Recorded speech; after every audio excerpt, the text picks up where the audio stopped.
la haute gastronomie. Yann et Serge se décarcassent tous les jours pour cuisiner des bons petits plats aux coureurs du Team Total Direct Energy. Hier, l'étape de 119 km a été intense.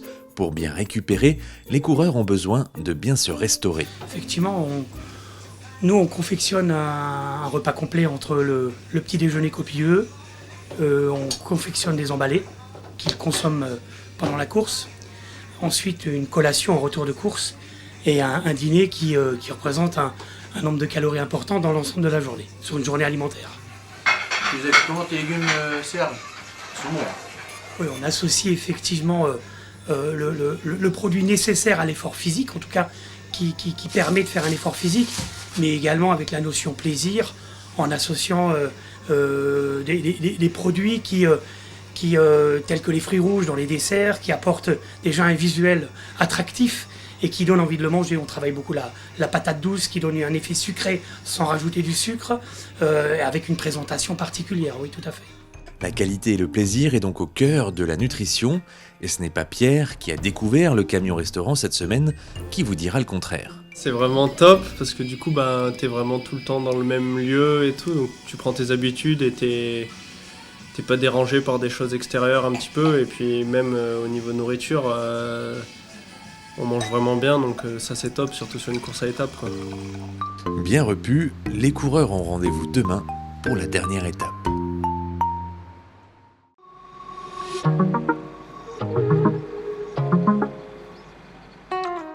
« 92 km encore à parcourir, les derniers pour terminer Paris-Nice. Un peu plus de 2 heures de vélo, l'étape devrait donc être intense, voire explosive. I think it's going to be a really fast day today and really hard. It's almost 3 laps and up and down all day, so it's going to be a tough one. But it's just and it's the last one, so it's just to give everything, and hopefully it's a okay day today for me. Certaines équipes ont encore rien eu, donc celles-ci vont tenter d'être offensives. Après, voilà, le profil quand même est intéressant pour certains sprinters punchers. Donc c'est difficile de penser à un schéma établi d'entrée de jeu. Donc ça va être de l'instant T, savoir lire la course au bon moment. Donc voilà, mais c'est sûr qu'on a envie de bien faire et envie d'obtenir un très bon résultat sur cette dernière étape. Je sais pas si je cours en combinaison ou en maillot. J'ai une vie très difficile. Pierre a perdu plus d'1 minute hier dans la Colmiane. Il pointe ce matin à la 18e place au classement général, suffisamment loin pour essayer de jouer sa carte aujourd'hui.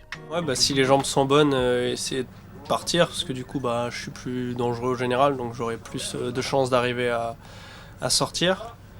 Et puis de toute façon je pensais comme ça que je pourrais essayer de faire une place, donc ouais, essayer de prendre l'échappée peut-être, on verra ce qu'ils disent au brief, quoi. Même si l'étape est courte, elle va forcément être courte et intense. Et il y a encore moyen d'aller chercher une belle chose sur cette dernière étape, pour Pierre compris.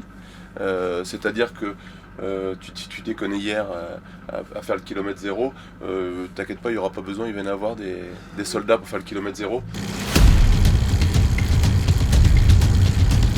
Il y a une côte qui arrive rapidement sur l'étape, donc voilà, on essaie d'être au plus chaud, enfin se préparer pour ça, donc ça annonce un départ rapide quand même.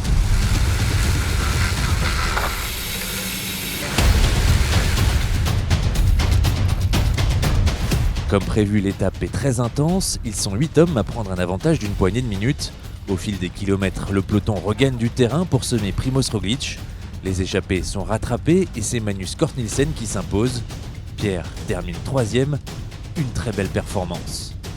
On avait dit qu'on essaierait d'aller dans l'échappée, après ça a roulé vite, il n'y avait pas vraiment trop d'échappées. Et Roglič tombe, après ça sort dans la vallée, nous on se regroupe, on arrive placé au pied. Mais du coup on s'est dit, en fait ça roule pour l'étape. Puis en plus quand il est retombé, après c'était sûr que ça roulait pour creuser. Du coup on s'est concentré avec les mecs sur l'arrivée.